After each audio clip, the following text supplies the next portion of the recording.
In circular queue, in this class, we'll be discussing about circular queues. In circular queue, the elements of a given queue can be stored in such a way that again very similar to linear queue. We'll be using circular queue only for this. So can you mute all of you? Raj, can you mute your?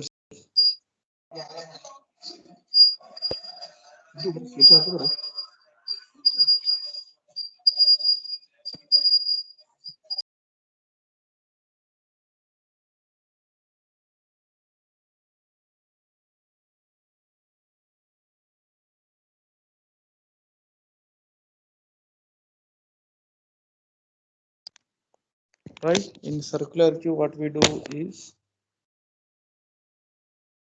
it is also represented by using array only. We are going to make it of array only, but the notation itself is different. It is in the form of circle. So the elements are stored efficiently in an array so as to wrap around so that the end of the queue is followed by the front of the queue, like how it is shown in the diagram. So in this representation, we no need to shift all the elements like how we do in case of the first scenario what we saw. We are not shifting elements. We are just keeping the elements as it is. But the only thing here is front end is followed by the rear end. When queue is empty, we are going to initialize front to 0 and rear to -1. Very similar in case of how we do in case of linear arrays.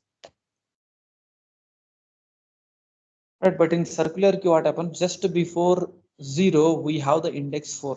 So as you can see here in this circular queue scenario, just we have the index attached to each other. They are adjacent to each other. So instead of rear equal to -1, when you write here rear is equal to -1, like how we write in case of linear array. In case of linear queue, rear you are starting from the -1. But in case of circular queue, what happens here is before so -1.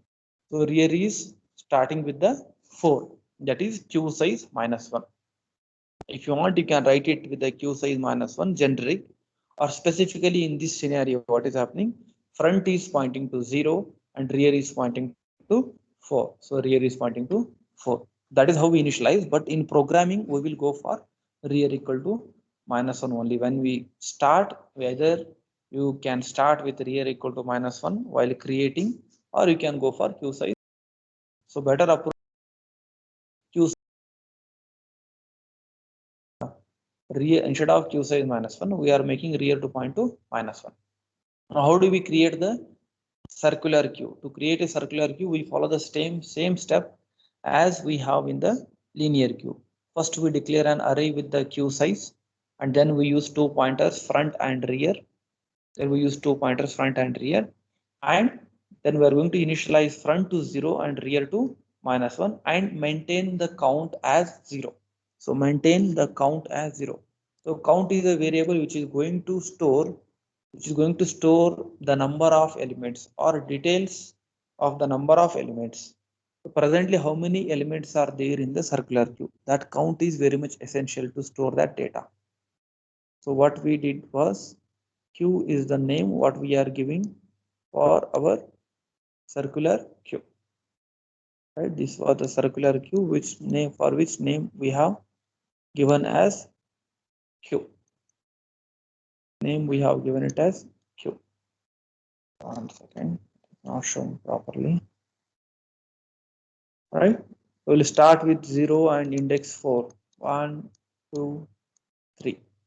What we did was front equal to 0 and rear. Actually it is 4, but for easier purpose, what I am doing here is I am assuming rear equal to -1 only. We are assuming rear equal to -1 only. Now, addition to all these things, we are going to take one more special variable called count, which is being initialized to 0. The purpose of this count variable is it will hold the number of elements in the circular queue at any given point of time. That means at any given point of time, how many elements are there in the circular queue? Now there are no elements, so count is initialized with the 0. This is what is first thing what we have done with the circular queue. We have just created the circular queue. We have just created the circular queue. Right. Next thing is, how do we check whether circular queue is full? So as we know that count is a special variable which is going to store number of items in the circular queue. Whenever count is equal to queue size, then I say the circular queue is full. Say for example, I will demonstrate the useful condition now. I'm going to demonstrate the useful. So when there is one element 10 in the circular queue, the count will be incremented to 1. When one more element 20 is there, the count will be 2. When one more element 30 is there, count will be having the value of 3. Count always contains total number of elements in the circular queue. 40, so the number of elements is 4. Say 80, the number of elements is 5. Right? So whenever the count value is equal to queue size. What is queue size? In our case, queue size is 5. And what is count now? 5. 5 is equal to 5. When this is the case, we are going to say that circular queue is full. Next, how do we insert the elements? Before we insert, as usual, we have to check whether queue is full. If queue is full, we give an error by saying that queue overflow and simply return back to the caller. Else what we do, increment the rear by 1 and divide it by the maximum queue size, perform modulo operation, get the remainder and add that location queue of rear, store the item, then increment the value of count by 1. That is how the insert will take place.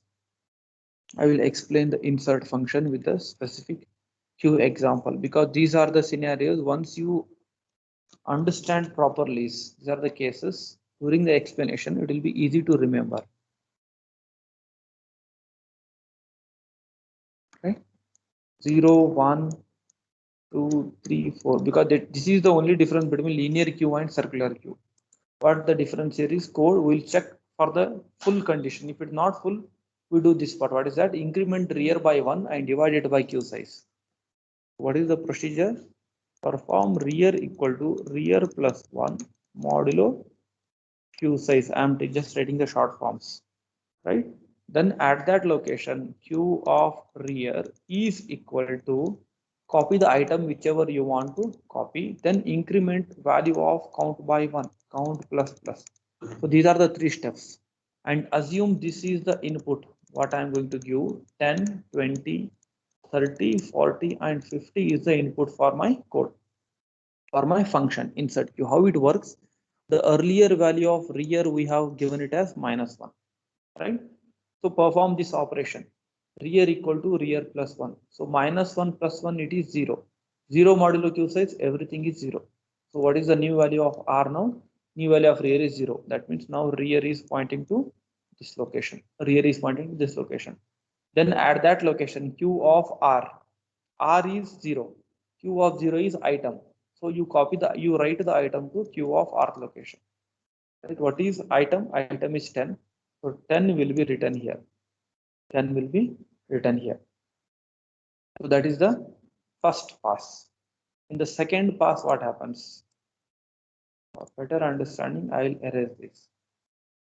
The second pass, rear will be incremented. If you want to insert 20, what we do? We will go for performing this step. What is that step? Rear equal to rear plus 1 modulo queue size. What is the present value of rear? Present value, you just discard this, ignore this. But that was a very old value, earlier value. Right? Now rear is pointing to 0. Once rear is pointing to 0, you follow this step. 0 plus 1 is what? The outcome of this is 1. 1 modulo queue size. What is 1 modulo queue size? So for simplicity, I'll write it here. Queue size is 5. 5 modulo queue size. So what is the remainder? Remainder will get as 1 only. When you perform modulo division, simple mathematics, the remainder will get it as 1 only. So remainder is, so whenever we get the remainder, that remainder will be taken. At that location, the element will be copied. At that location, the element will be copied. So what is the remainder value we have got now? In this iteration, remainder value we have got as 1. So now instead of here, now rear is pointing to this location. So next, line is Q of rear is equal to item. What is next item now? 10 we have already written. Next item is 20. So at that location, write the 20. So what happens in the third iteration? I'll explain in the third iteration. Just erase this part, right? Erase this. Present value of rear is what? Rear is presently pointing here. Now when you increment it by 1, it becomes 2. 2 modulo 5. How much? It is 2 only. So now rear will be made to point here. 30 will be copied. Will be made to point here. 30 will be copied. For every insertion, we have to increment the value of count by 1. What is the present value of count now? Present value of count is 3 because there are 3 elements. So when you insert 40 and 50, so the value of count will be 5. When you insert 2 more elements, the value of count will be 5. Now, if you want to insert one more element, say already there are 5 elements, so and the present value of count is what? Already there are 5 elements and the present value of count is 5. Present value of count is 5. So we will check this condition. What is that condition? If count is it equal to Q size. So what is Q size? Q size is 5. What is count? Count is also 5. And this is the scenario what we say our circular queue is full or queue overflow. That is simple procedure. And same thing we do for deletion also. For deletion also we go on decrementing the value of count for every deletion of the element. That is the code written in terms of pointer using pointers. Both will work same way. Here this was explained without pointer. For simplicity, in my notes I have taken both the approaches. One by passing direct parameters, another one by passing the addresses. This is by passing the addresses. So both you can study. So how do you check the empty condition? When we have the circular queue, what is the approach? So to check the empty condition for the circular queue, when we have the circular queue of any size, we know that count will always indicate the number of elements in the circular queue. So we can directly write if count is equal to 0, then we say that circular queue is empty. Because when there are no elements in the circular queue, our circular queue will be empty. So the same condition is written here. Now how do we delete? So same approach. Before deletion, what we have to check whether count is equal to 0. Because if count is equal to 0, circular queue will be empty and we cannot delete the elements. So when count is equal to 0, simply return -1, saying that we cannot delete the elements. Else what I can do here is take the front elements from that particular circular queue. Right? So I will take the delete queue function and explain it specifically. Delete queue. So how the deletion will take place? How the deletion will take place from the circular queue. Let's say I'll take the same scenario, whatever is there. If this is front, if this is rear, the elements are 10, 20, 30, 40 and 50. Index value 0, 1, 2, 3 and 4. Now the code for deletion, I'll check for empty condition. If it is empty, return -1. Else what I'll do, item equal to Q of star front, or you can directly write item equal to Q of front. If you write star, we are using addresses. That is, the meaning is same. Only pass by value or pass by reference. That is the difference. Increment the front and divide it by. So increment the front and divide it by the Q size. So what is the next code? Next line, front is equal to front plus 1 modulo Q size. So I'm writing short forms here. F equal to F plus 1 modulo Q size. Then increment the count by 1. That code can be written like this: count plus plus and count plus plus, and simply return the item to the caller. And simply return the item to the caller. So what is item? This item, whatever I have received. Now what is the value of front now? Front is equal to 0 in the beginning. So taking here, I'll take here. Right? So value of front is 0. So when you execute the first statement, what is present at Q of front? So this is our Q. This is our circular Q. So when I say Q of F, Q of 0 is what? 10. So that what item is having now? Item is having a value of 10. Then increment the value of front, because earlier front is pointing here. Now I should make front to point here. That is modulo division. I told you I should not cross 4. That's why I'm going for modulo division. So Q of front plus plus, increment the front by 1, modulo divided by Q side. So the new value of front is 1 now, because 0 plus 1 is what? 1. 1 modulo 5 is 1 itself. So one new value of front is 1 now. Increment it after deleting. After deleting, we have to increment the front by 1, because now this becomes the front element. But in fact, what we are doing is we are not actually deleting this element. It will be still present in the queue. But what indicates here is that will be taken care by the number called count. So it indicates how many elements. Sorry, I think I made a mistake here. Count minus, not count plus plus. So if such things are there, you should tell during the classes. It is not count minus minus. Count, it is not plus plus minus minus, because after one thing you should remember, after inserting every element, you have to increment the count by 1. After deleting every element, you have to decrement the count by 1. Now when you perform count minus minus, the earlier in this case the value of count was what? Count was having a value of 5. Now when you decrement it, new value becomes 4. Then simply return the item to the caller. What is the item? Item is 10. So that will be given back to the caller. That will be given back to the caller.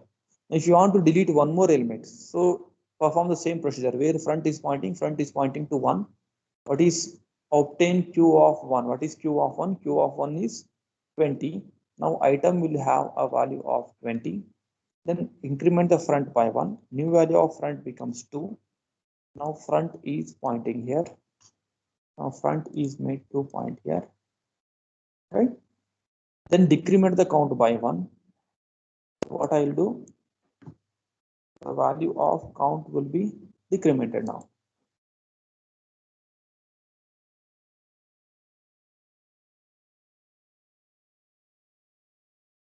One second. Now the value of count becomes 3. Value of count becomes 3. That means indirectly we have deleted this 10 and we have deleted this 20. So there are 3 more elements present in the queue, and finally return the item which we have deleted.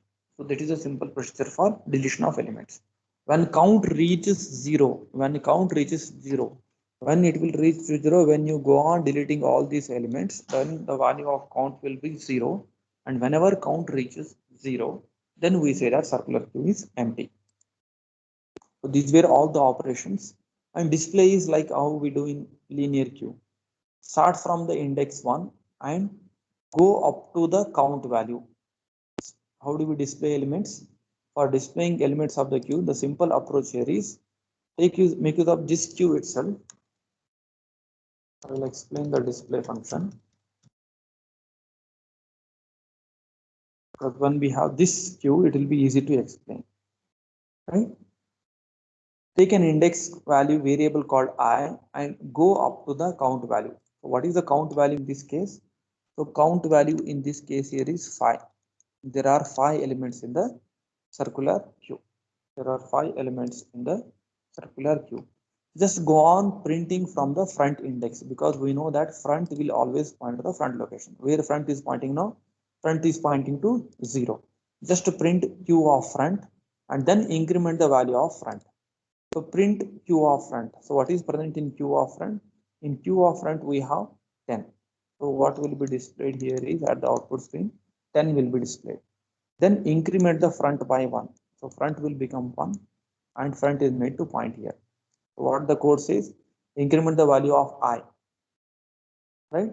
I less than count. See here, count and queue size both are same here in this case. Because at any given point of time, you may insert 5 elements and delete 2 elements. Then the count will have the total variables as 3. So that is the reason why we use count in case of circular queue to store the number of elements present in the circular queue.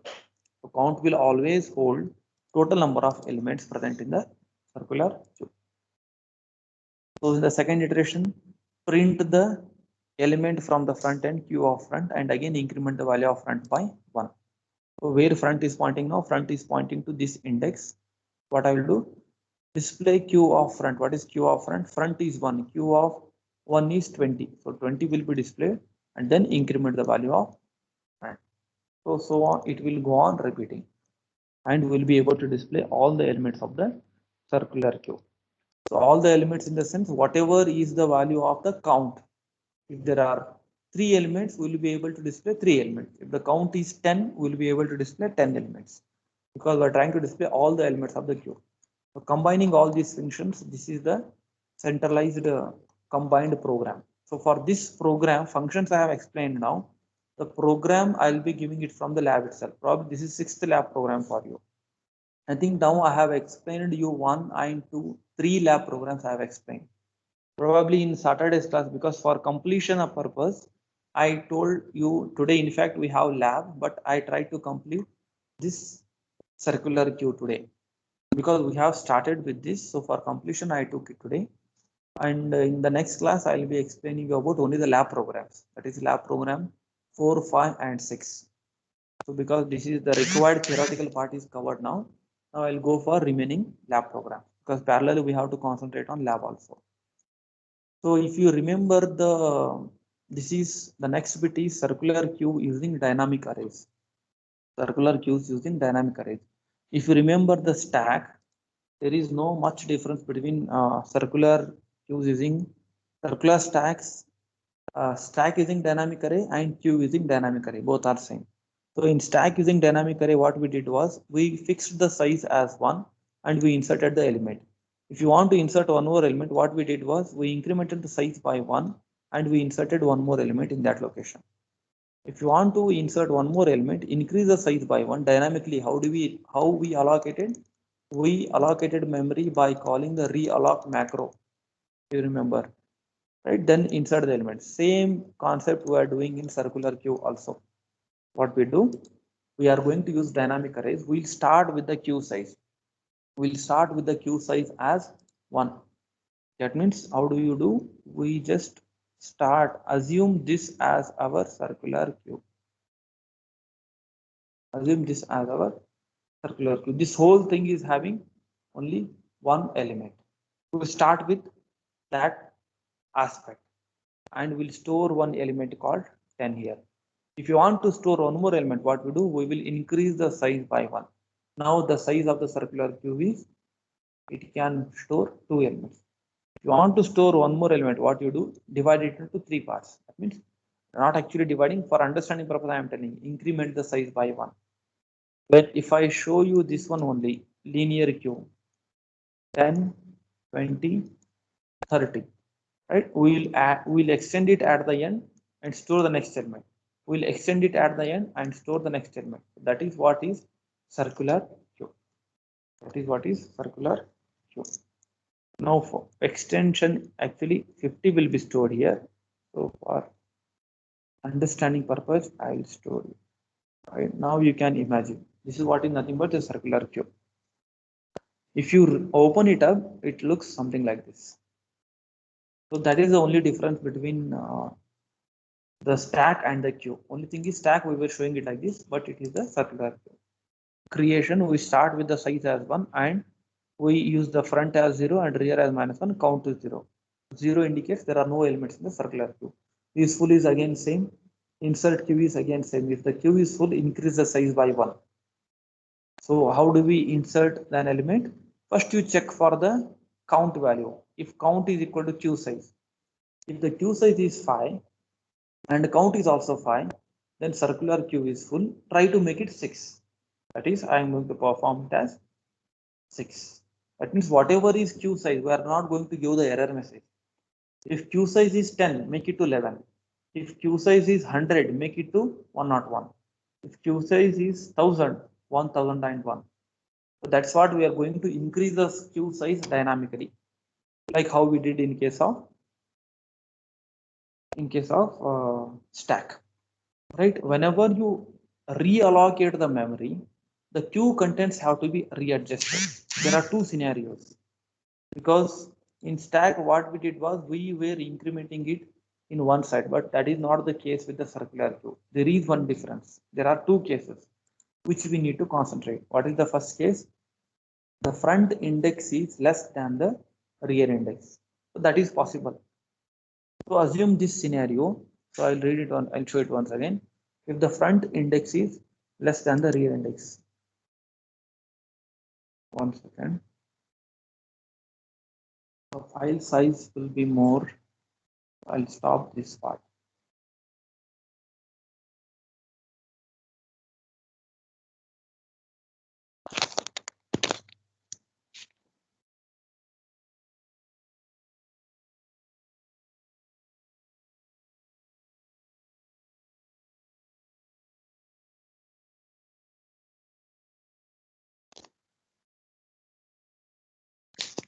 I'll break the